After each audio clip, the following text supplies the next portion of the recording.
On the phone now, we have MS Now senior national security reporter David Rohde.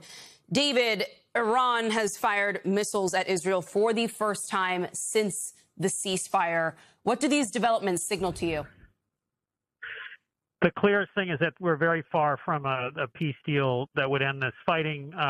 President Trump just gave an interview to NBC News yesterday. You probably referred to this already in earlier coverage, saying that, the U.S. and Iran are very close to a deal. This is a major setback. And even before the launch of these Iranian missiles, multiple officials in the region and diplomats in the Middle East said the two sides remain far apart on at least three key issues. So this is an escalation by Iran, and it's just, I'm not sure if, what happens next, but this is another sign that the conflict continues.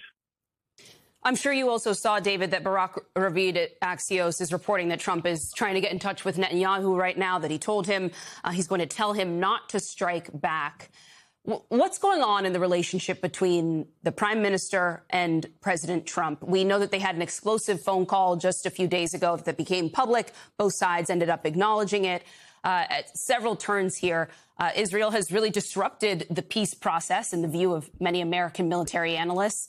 And so what do you imagine Trump is asking Netanyahu to do here? And what role does he play in Trump being able to get the narrative back to where he wanted it to be on Meet the Press this morning?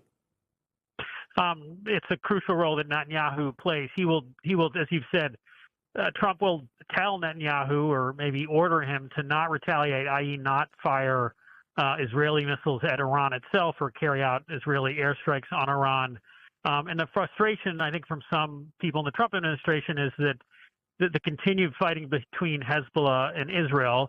To be fair to Israel, Hezbollah has violated the ceasefire repeatedly in Lebanon, and they are causing it. But the Israeli forces, with Netanyahu's approval, have carried out very heavy retaliatory strikes. The latest example was this morning in some southern suburbs of Beirut. And, those heavy strikes prompted Iran to say, this ceasefire, that Israel is violating the ceasefire. This was supposed to be a ceasefire that included Lebanon.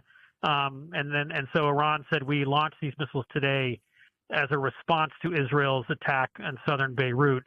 So it's this dynamic that Trump is trying to end. There's some, I think, pressure from the Israeli right wing for Netanyahu to continue hammering Hezbollah targets in Lebanon. But the more Israel does that, the less it helps the U.S. peace talks with Iran. I'm going to read a new statement from the Revolutionary Guard. Our acceptance of the ceasefire on April 9th was conditional on a ceasefire on all fronts. Tonight's operation was a warning, and if aggressions are repeated, the responses will be broader.